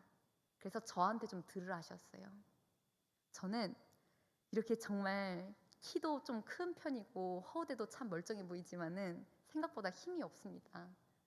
그 바구니를 들어야 되는데 들리지가 않는 거였어요. 들리지 않으니 그 모습을 보시면서 원장님께서 한 말씀 하십니다. 수빈아, 너 힘 없으면 힘도 달라고 주님께 구해야지. 왜 안 구하니? 힘 달라고 구해라 한마디 하십니다. 그 말씀 듣고 이제 정리할 거 정리해 놓고 방으로 딱 들어가는데 제가 스르르 무릎을 꿇으면서 털썩 주저앉습니다. 그리고 울기 시작했어요. 너무나 서러운 거였습니다. 하나님, 도대체 주님께서는 제 몸을 왜 이렇게 약하게 만드셨어요? 왜 이렇게 제가 근력도 약하고 체력도 약하고 이렇게 약한 몸으로 주님 저를 만드셨어요? 하나님, 만약에 주님께서 저를 조금이라도 더 강하고 튼튼한 몸으로 만드셨더라면 제가 이 라마노용 영성센터에 있으면서 하나라도 더 기쁨으로 주님의 일을 할 수 있었을 겁니다. 감사함으로 주님의 일을 하나라도 더 할 수 있었을 겁니다. 그런데 왜 이렇게 저를 약하게 만드셨어요? 라고 하면서 저는 서럽고 억울하고 슬픈 마음이 범벅이 돼서 울기 시작합니다. 정말 엉엉 울었어요. 그런데 그 순간 성령님의 음성이 너무나도 생생하게 들려옵니다. 그때 저는 성령님께서 저를 이름으로 부르시는 걸 제가 처음 들어봤어요. 너무나 다급한 뉘앙스, 다급한 목소리로 이렇게 말씀하십니다. 수빈아, 너 울지 마라. 너가 원하는 거 다 말해라. 내가 다 해줄게. 그 말씀은 마치 어떤 음성이었냐면 아기가 갑자기 부모님이 보는 앞에서 자지러지게 울면 그거를 보는 부모님이 숨이 넘어갈 것 같아서 일단 사탕이든 뭐든 손에 쥐어주면서 일단 너 울지만 말아라, 울지만 말아라 하는 그런 느낌이었습니다. 수빈아, 너 울지 마라. 너 원하는 거 다 말해라. 내가 다 해줄게.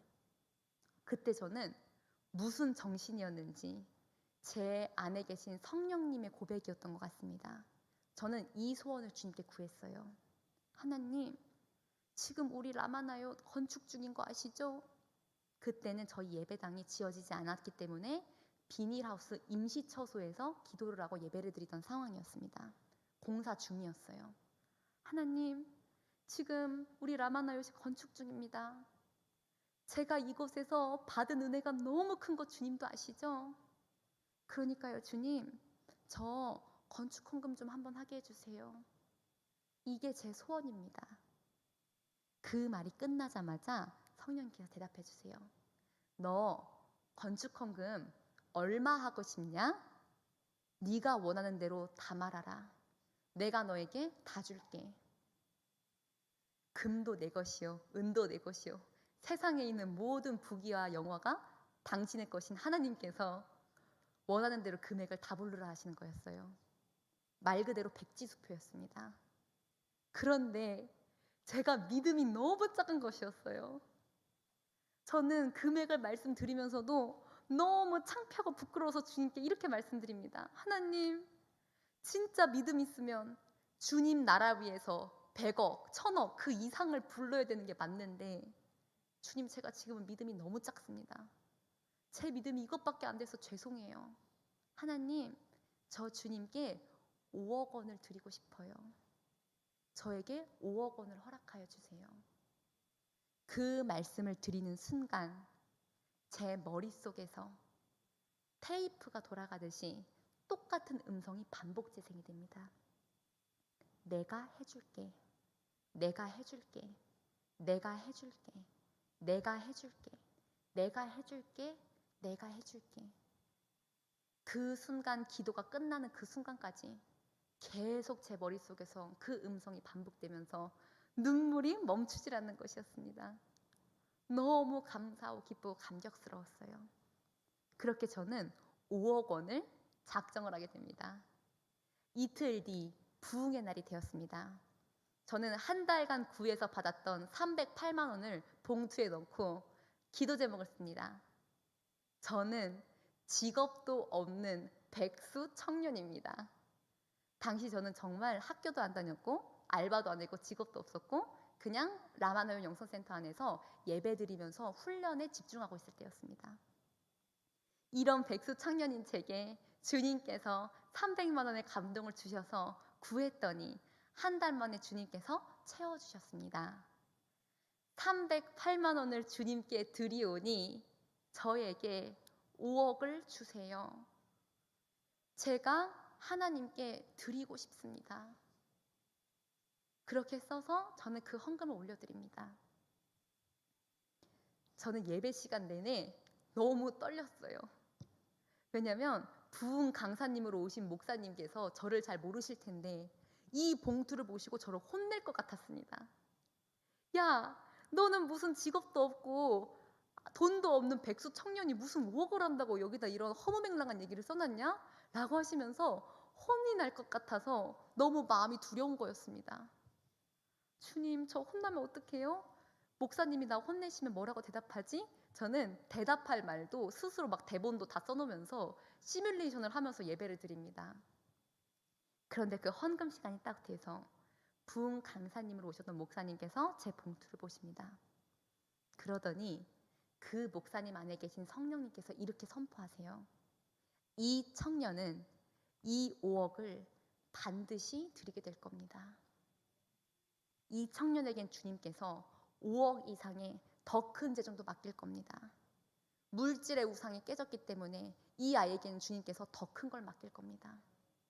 저의 믿음 없음을 아시고 제가 가슴 떨려하는 걸 주님께서 아시고 저를 잘 모르셨던 그 강사님의 입을 통해서 대신 믿음의 말씀을 주님께서 선포해 주신 것이었어요. 저는 그 음성을 듣고 나서 주님께 뛸 듯이 기뻐하며 구하기 시작합니다. 그 집회가 끝나자마자 바로 다음 시간 어떤 돈이 없는, 참 그분도 돈이 없는 전도사님을 통해서 헌금이 올라옵니다. 김수빈 청년에게 동참합니다. 300만 원 드립니다. 그리고 또 바로 다음 시간에 저와 동갑인 한 자매가 또 헌금을 씁니다. 김수빈 자매에게 동참합니다. 1억 원을 작정합니다. 주님께서 저에게 보여주시는 것이었어요. 내가 해줄게. 그 말씀을 주님은 당신 스스로 이루시는 것이었습니다. 그렇게 그 1억을 작정한 청년은 부모님을 통해서 주님이 이렇게 잘하게 하셨습니다. 그리고 저는 제 나름대로 혼자서 그 5억을 이제 감당을 하고 있는 것이었어요. 제가 원장님과 함께 살면서 배운 것은 이것이었습니다. 받은 전부를 주님께 그냥 드리는 것이었어요. 받으면 드리고, 받으면 드리고, 원장님 하시듯이 그냥 드리는 거였습니다. 그렇게 작정을 하고 난 이후부터 더 많은 사람들에게 연락이 오면서 돈을 보내주십니다. 어떤 분은 10,000원, 어떤 분은 30,000원, 어떤 분은 50,000원, 어떤 분은 100,000원. 감동이 온다면서 자꾸 저에게 돈을 주세요. 저는 그러면 10,000원 받으면 10,000원, 30,000원 받으면 30,000원, 50,000원 받으면 50,000원. 계속 그렇게 주님께 올려드립니다. 그렇게 2022년도 1년간을 그렇게 하게 됩니다. 1년간 주님께 드릴 수 있게 되었던 돈이 2,100만 원이 넘게 됩니다. 저는 알바를 단 한 번도 하지 않았습니다. 그리고 2023년이 돼서 저는 올해 4월 달부터 주님께서 부흥회를 보내기 시작하십니다. 그러면 부흥회를 갈 때마다 사례비를 받게 하세요. 그러면 그 사례비도 함께 작정원금으로 계속 올려드리는 것이었습니다. 그렇게 지금까지 주님께 올려드릴 수 있게 된 돈이 현재는 5천만 원이 넘었습니다. 저는 그 1년 반 동안, 1년 한 8개월 동안 알바를 단 한 번도 해본 적이 없습니다. 돈을 벌어본 적이 단 한 번도 없습니다. 그렇다고 해서 제 통장에 5억이 있기 때문에 5억을 작정한 것도 아니었습니다. 주님께 드리기 위하여 구하면 주님이 주실 것이라는 것을 믿었습니다. 그리고 저는 지금도 제가 그 5억 원이라는 건축헌금, 작정헌금을 반드시 완납할 것이라고 한치의 의심도 없이 주님을 믿습니다. 저는 그래서 지금도 주님께 드리기 위하여서 하루하루를 보내고 있습니다. 주님께 드리는 삶은 너무너무 행복했어요. 어느 날 저희 엄마가 저에게 예언을 받으러 옵니다. 제가 예언의 은사를 받고 난 지 한 달가량 정도 됐을 때였어요. 처음으로 라마나요새 갔다가 집에 돌아오는 날 저를 픽업하러 엄마가 강원도 원주까지 왔습니다. 원주에 있는 어떤 교회에서 이제 엄마를 만나서 엄마가 이제 처음 본 김에 예언을 해달라고 하는데 주님께서 이런 말씀을 주십니다. 너는 인색하다. 너는 인색하다. 너는 인색하다. 인색하다는 말씀을 몇 번을 주시는 거였어요. 그런데 저는 저희 엄마랑 같이 살았기 때문에 압니다. 엄마는 한 번도 11조 빼뜨린 적 없으셨어요. 감사원금, 선교원금, 절기원금, 우리 교회에서 많은 무슨 이벤트가 있거나 어떤 상황이 생기면 다 참여하고 언제나 옥합도 올리는 그런 권사님이셨습니다. 그런데 주님께서 너는 인색하다, 인색하다 그러면서 이 말씀을 주세요. 모두가 다 아는 부자 청년에게 주셨던 말씀을 엄마에게 주십니다. 너는 네가 가진 모든 소유를 다 팔아서 가난한 자에게 나눠주고 나를 따르라. 그 말씀을 듣고 저희 엄마는 저에게 화를 냈습니다. 그러면 지금 당장에 우리가 살고 있는 아파트도 다 팔고 우리 가게도 다 팔고 차도 다 팔고 다 팔아서 주님께 헌금을 하는 뜻이야 뭐야? 하면서 이해가 안 되시니까 엄마도 답답하셔서 저에게 화를 내시는 거였어요. 그런데 그때 당시 저는 예언의 은사를 받은 지 한 달밖에 안 됐었기 때문에 주님을 저도 깊이 못 만났을 때였습니다. 지금이었다면 제가 엄마에게 설명해 줄 수 있었을 텐데 그때는 그냥 설명도 없이 너는 인색하다, 인색하다 이 말만 계속 나오는 것이었어요. 그런데 이제는 주님께서 그 말씀의 의미를 깨닫게 해주십니다. 너는 모든 소유를 다 팔아서 가난한 자에게 나눠주고 나를 따르라. 그 말씀의 의미는 뭐였냐면 모든 물질의 주권은 주님께 있다는 것을 인정하라는 의미였습니다. 1,000원을 쓰든 10,000원을 쓰든 10만 원을 쓰든 1억을 쓰든 10억을 쓰든 재정의 주권이 주께 있다는 것을 인정하고 주의 뜻대로 써야 된다는 뜻이었습니다. 저희 엄마는 40대 시절 내내 50억이라는 돈을 날렸습니다. 저는 제가 그렇게 부잣집의 딸이었는지를 최근에 알게 됐어요. 엄마가 날린 금액이 50억 원이었는지 저는 그렇게 큰 돈이었는지를 제가 몰랐습니다. 오늘 본문 말씀에도 써 있습니다. 너희를 위하여 보물을 땅에 쌓아두지 말라. 거기는 좀과 동록이 해하며 도둑이 구멍을 뚫고 도둑질하느니라. 오직 너희를 위하여 보물을 하늘에 쌓아두라. 거기는 좀이나 동록이 해하지 못하며 도둑이 구멍을 뚫지도 못하고 도둑질도 못하느니라. 내 보물이 있는 그곳에는 내 마음도 있느니라. 저희 엄마가 가지고 있었던 그 50억 원이라는 돈은 제대로 만져보지도 펑펑 써보지도 못하고 손도 대보지 못한 금액이었습니다. 그 50억 원은 날렸다는 뜻은 뭐냐면 하늘에 쌓은 게 아니라 땅에 쌓아두면서 주님의 뜻이 아닌 자기 생각대로 쓴 것이었습니다. 내 생각대로 투자하고 내 생각대로 이렇게 돈 주고 땅 사고 저희 엄마는 그 골프장 사업을 하려 했었대요. 그러다가 어떻게 잘못돼서 그게 다 날아갑니다. 산도 날아가고 뭐 땅이 뭐 수십만 평이 날아가고 뭐 그렇다고 제가 들었습니다. 하나님께서는 엄마가 11조하고 선교헌금하고 감사헌금하고 이것 때문에 인색하다는 게 아니었고 지금까지 날려온 그 50억 원 주님의 뜻대로 쓰지 않은 1,000원, 만원, 10원, 10만 원, 그 1억 원, 수십억 원 주님은 그것을 말씀하신 것이었습니다. 너는 왜 재정의 주인이 하나님임을 인정하지 않고 지금까지 물질을 네 맘대로 썼냐? 11조는 하나님 거고 10의 9조는 네 거냐? 10의 9조도 내 거다. 그 모든 것이 주권이 나에게 있음을 인정하라. 네가 인정하지 않았기 때문에 너는 인색한 자다. 이렇게 저희 엄마에게 말씀해 주시는 것이었습니다. 처음 저희 엄마는 제가 이렇게 라마나요 훈련센터에 와서 훈련받으면서 있는 것을 도무지 받아들이질 못하셨습니다.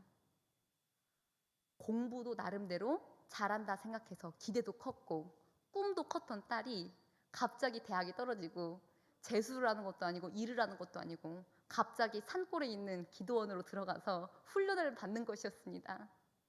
엄마의 눈에는 그게 이해가 되지도 않고 너무 마음이 힘든 것이었어요. 육적인 생각으로 주님의 뜻을 몰랐기 때문에. 그래서 항상 어둡고 힘들고 짜증나는 얼굴로 기도원에 올라왔었습니다. 그런데 그랬던 저희 엄마의 귀에 주님께서 은혜를 주셔서 말씀 하나를 들려주십니다. 그 말씀은 바로 재정에 대한 말씀이었어요. 그래, 나도 한번 주님께 드려봐야겠다 라는 감동을 주님께서 엄마 마음에 넣어주십니다. 당시 저희는 성전 건축 중이었고 숙소 건축 중이었습니다. 하나님께서 엄마에게 3천만 원이라는 금액을 감동을 줍니다. 저희 엄마는 소상공인이세요. 이제 시골에서 소상공인으로 있는데 코로나가 오면서 역대 최악의 소득을 찍은 상태였습니다. 너무 가게 장사가 안 돼서 정말 이러다가 문을 닫아야 하나, 정말 어떻게 먹고 사나 하는 시점까지 몰린 상황이었어요. 그때 주님께서 3천만 원의 감동을 줍니다. 엄마는 처음으로 돌파해야겠다는 믿음이 생겼다 합니다. 그래서 자기가 굉장히 신뢰하는 사람에게 이렇게 전화를 해요. 헌금한다고 하면은 정신이 이상하다고 소리 들을까 봐 이렇게 말을 합니다. 내가 수빈이를 급하게 할 일이 있는데 혹시 나 돈 좀 빌려줄 수 있어? 그랬더니 그분을 통해서 내가 지금 줄 수 있는 금액이 딱 3천만 원밖에 없어 라는 대답을 듣게 합니다. 그리고 그 돈을 빌려서 이렇게 말했대요. 이자는 하나님께 받으세요. 나 이거 언제 돌려줄지도 모릅니다. 하지만 주님이 이자 많이 쳐서 주님의 축복으로 갚아줄 겁니다. 이렇게 선포를 하고 그 3천만 원을 빌려서 주님께 드립니다. 3천만 원을 드리자마자 한 달이 채 안 돼서 다른 사람을 통해 3천만 원이 그대로 들어옵니다. 엄마가 일을 하고 벌어서 버려드린 돈이 아니었어요. 사람을 통해 갖다 준 돈이었습니다. 그 돈을 받고 엄마는 너무 감사해서 하나님 이제 저 빚 좀 갚아야겠습니다 라고 빚을 갚으려 하는 순간 주님께서 다시 한번 감동을 주세요. 딸아, 너는 다시 한번 심어라. 가슴이 벌벌 떨리는 거였습니다. 역대 최악의 소득, 3천만 원도 이미 빚인데 3천만 원을 또 드리면 그 빚이 그대로 유지가 되는 거였습니다. 그런데 주님의 감동을 듣고 3천만 원을 또다시 올려드립니다. 그랬더니 바로 또다시 한 달도 안 돼서 2천만 원이라는 돈이 엄마에게 또 들어오게 됩니다. 장사를 통해 들어온 돈이 아니었어요. 사람이 갖다 준 돈이었습니다. 그렇게 2천만 원을 이렇게 주님이 이제 주셔서 정말 급하게 내야 되는데 이렇게 쓰고 이렇게 또 예배를 드리는데 다시 한번 또 2천만 원의 감동을 주님이 또 주시는 거였습니다. 그때 엄마는 좀 마음이 떨렸대요. 하나님, 저 장사가 안 돼요. 지금 코로나 때문에 장사가 안 됩니다. 그런데 주님께서 작정하라는 마음을 강하게 감동을 주신 거였어요. 그렇게 엄마는 기도를 하면서 이렇게 구합니다. 주님, 저 통장 다 털어도 2천만 원은커녕 200만 원도 없습니다. 그런데 저에게 돈을 빌려간 그분이 이번 달 말까지 저에게 그 2천만 원이라는 돈을 갚으면 제가 그 돈을 주님께 드리겠습니다. 이렇게 기도를 하면서 열심히 구합니다. 하나님, 그분이 꼭 저한테 돈 갚게 해주세요. 그래서 그 돈 갚은 돈 받아서 주님께 드릴 수 있게 해주세요. 열심히 구하고 있는데 생뚱맞게 저희 아빠가 갑자기 통장을 들고 엄마를 찾아옵니다. 당신 이거 주는 거 아니고 맡기는 거야? 라고 하면서 통장을 내밀어요. 그 통장을 열어봤더니 정확하게 2천만 원이 들어있었습니다. 그 통장을 보는 순간 저희 엄마는 성령님의 강한 감동을 느낍니다. 아, 이것은 주님이 헌금하라 주신 돈이구나. 그 생각을 하기가 무섭게 귀신이 귀신같이 알고 저희 아빠를 통해 말을 합니다. 저희 아빠는 믿음이 아직은 좀 그렇게 크지 않으세요. 당신 만약에 이거 가지고 헌금하면 나한테 맞을 줄 알아. 나한테 진짜 코피나게 맞을 줄 알아. 이렇게 무섭게 협박을 하면서 으름장을 놓는 것이었습니다. 저희 아빠는 한 번도 엄마를 때려본 적이 없으세요. 엄마를 참 사랑하십니다. 그런데 그 당시 사탄이 그렇게 말을 하는 거였어요. 엄마는 심장이 너무 떨렸답니다. 그렇게 이번 달 말에 기다렸더니 영락없이 돈을 갚기로 한 사람은 또 이 핑계 저 핑계를 대면서 돈을 안 갚아요. 주님이 헌금하라고 주신 돈은 아빠가 준 그 통장의 돈, 그 돈이었습니다. 엄마는 너무 두렵고 떨리는 마음으로 고민을 하다가 성령님의 음성을 듣습니다. 주님, 저 진짜 맞을까요? 그랬더니 하나님께서 이렇게 음성을 주신대요. 내 딸아, 이 세상에서 너 때릴 수 있는 사람은 나 하나님밖에 없다. 그 음성을 듣고 엄마는 즉시 그 통장을 가지고 헌금을 하러 올라갑니다. 그리고 숙소 작정원금 2천만 원을 주님께 올려드려요. 올려드리는 순간 주의 종을 통해서 예언의 말씀이 나옵니다. 내 딸아, 이 헌금은 내가 너의 둘째 딸을 위하여 받아줄 것이다. 너희 둘째 딸을 푸는 예물로 내가 받아주리라. 저희 여동생은, 저는 여동생이 하나밖에 없습니다. 그 마이스터 고등학교를 다녔어요. 언니가 공부하는 걸 보더니 자기는 저렇게 공부할 자신도 없고 저런 인생을 살기 싫다고 하면서 바로 취업을 할 수 있는 마이스터고를 갑니다. 3년 동안 자격증을 따요. 취업을 나가기 위해선 꼭 필요한 자격증이 3개가 있었습니다. 영어 자격증, 화학 자격증, 컴퓨터 자격증. 제 동생은 제약과였기 때문에 제약회사로 이제 취직을 해야 되는 상황이었는데 3학년 1학기까지 그 3개의 자격증이 하나도 충족된 게 없는 거였어요. 3학년 1학기면 이제 막 정말 취업을 나가야 되는 상황이었습니다. 이제 엄마가 제 동생을 데리고 오면서 혼을 내는 거예요. 너는 도대체 왜 이렇게 한심하냐? 도대체 3년 동안 뭐 했냐? 어떻게 3개 중에 1개도 못 따냐? 말이 되냐? 저희 동생은 막 울어요. 나도 나름대로 열심히 했는데 안 된 걸 어떡하냐고 징징 울었습니다. 그런데 엄마가 그 헌금을 올리자마자 저희 동생에게 하나도 없었던 그 3개의 자격증이 한 달 만에 전부 다 생기게 됩니다. 주님께서 역사해 주신 것이었어요. 그리고 전국에서 1명 뽑는 제약회사 자리. 그 회사 역사상 고졸 출신이 들어간 게 처음으로 저희 동생이 취직을 하게 됩니다. 그래서 그 아이는 지금 그 회사를 아주 잘 다니고 있어요. 그때 엄마가 제 동생을 불러서 이야기합니다. 네가 이 회사에 들어갈 수 있고 네 인생이 이렇게 한 번에 풀린 이유는 엄마가 아빠 돈 훔쳐다 헌금했기 때문이다. 너는 그러니 은혜를 갚아라. 너도 똑같이 아빠를 위하여 작정해라. 그랬더니 저희 동생도 작정을 합니다. 알겠어요. 그럼 저도 우리 아빠를 위한 풀림 예물로 2천만 원을 작정하겠습니다. 저희 동생은 고등학교를 졸업하자마자 바로 회사를 갔기 때문에 당시 미성년자여서 월급을 법적으로 많이 받는 게 불법이었습니다.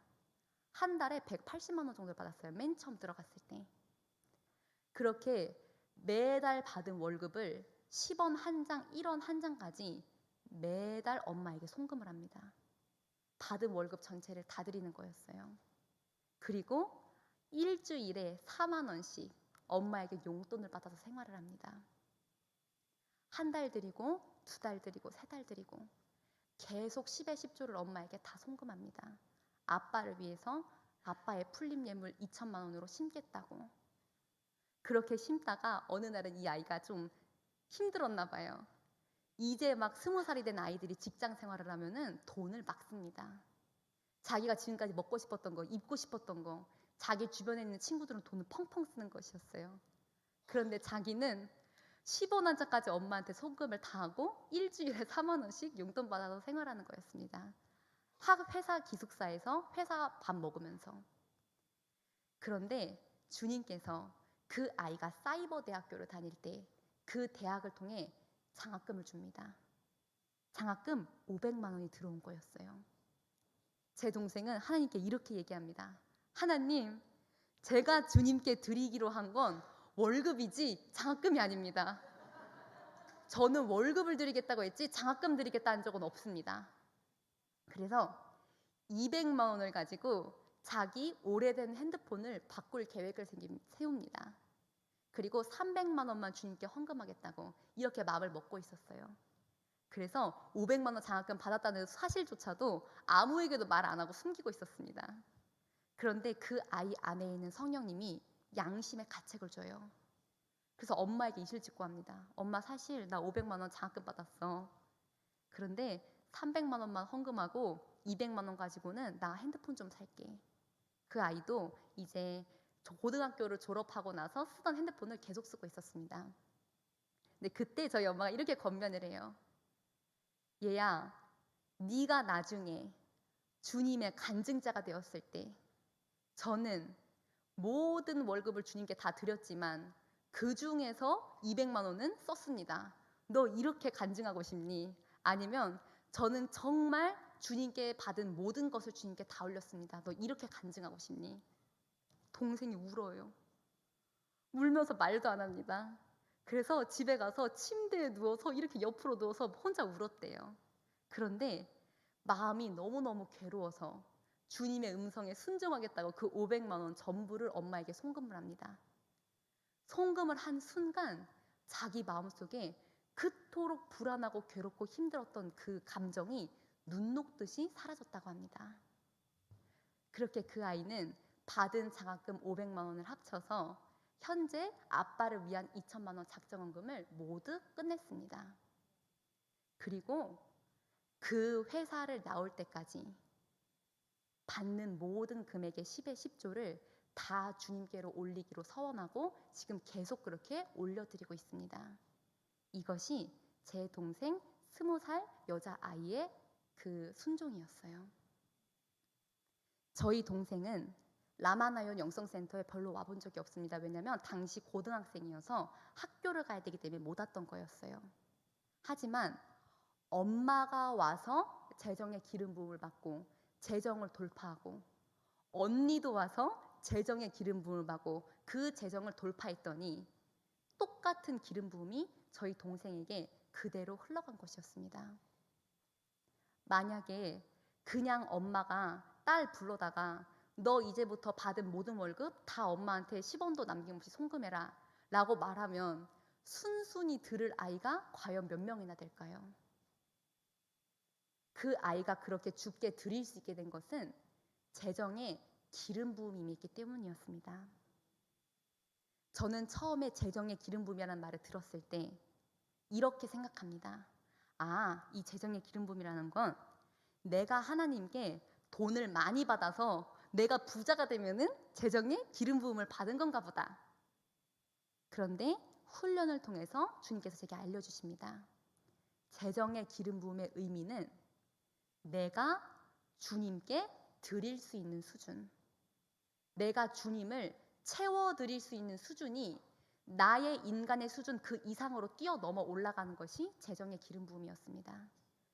내가 주께 받는 게 아니라 주님을 채워드리고 주님께 드릴 수 있는 능력이 재정의 기름 부음이었습니다. 그렇게 돈귀신에 잡혀서 50억 원을 날리고 재정의 주인이 그 주권이 주께 있다는 것을 인정하지 못했던 저희 온 가족이, 물론 아직 아빠는 아직은 조금 힘드세요. 그런데 엄마, 저희 여동생 이렇게 이 세 식구를 주님께서 완전히 재정관을 바꿔주신 것이었습니다. 그렇게 저희는 지금 주님께 드리기 위해서 삽니다. 제 동생도 엄마도 저도 있는 거 없는 거 주님께 계속 드리면서 사는데 너무나도 신기하고 놀라운 것은 주님께 그렇게 다 드려서 없다고 해서 저희를 빈궁하고 가난하고 곤핍하게 살게 두지 않으시는 것이었습니다. 주님의 놀랍고 신묘하고 말로 설명할 수 없는 공급하심과 채워주심을 매 순간 매 삶 속에서 더 경험하게 됩니다. 드리면 드릴수록 저희의 영혼이 풀어졌고 저희의 영혼이 살아났고 이 가정의 분위기와 평화도 주님께서 만져주셨고 그리고 무엇보다 기쁨을 회복시켜 주셨습니다. 주님을 믿는 기쁨, 주님을 사랑하는 기쁨, 주님께 드릴 수 있는 기쁨을 회복을 시켜주십니다. 그래서 저도 온 평생을 살면서 주님께 드리기 위해 살고 싶습니다. 드릴 수 있다는 것은 너무나도 큰 축복이었어요. 저도 가진 것이 하나도 없었고 엄마도 통장 잔고가 없었습니다. 하지만 주님께 드리기 위하여 구했더니 주님이 채워주셨습니다. 드릴 수 있는 것도 하나님이 주시고 저희에게 받으시는 것이었습니다.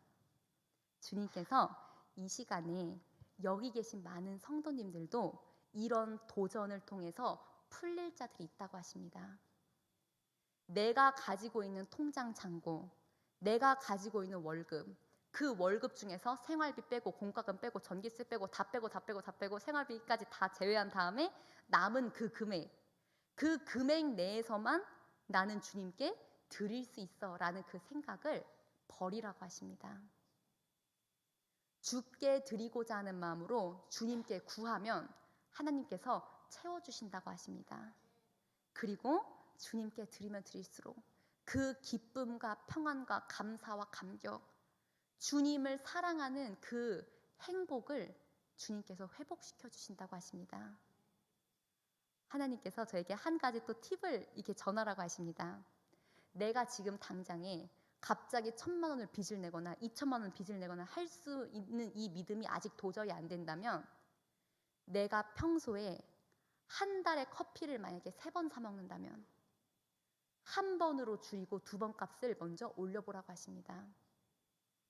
내가 만약에 평소에 장을 5번 본다면, 한 달에 5번 본다면 4번으로라도 줄이고 3번으로라도 줄여서 그 나머지 값을 주님께 올려드리라고 하십니다. 10,000원이든 30,000원이든 50,000원이든 일단 주님이 주시면 내게 주신 그것부터 전부를 올리기를 도전해보라고 하십니다. 그리고 주님께서 어떻게 채우시는지를 실제 삶을 통해 경험하라고 하십니다. 체험이 있는 자는 간증자가 된다 하십니다. 체험이 있으면 확신이 생기고 기쁨이 생기고 힘이 생긴다 하십니다. 주님께서 이곳에 있는 모든 성도님들을 다 그런 재정의 간증자로, 재정의 체험자로, 재정의 기름 부음을 받은 자들로 써주실 줄로 믿습니다. 예수님의 이름으로 축복드립니다. 하나님께 모든 영광 올리겠습니다. 감사합니다.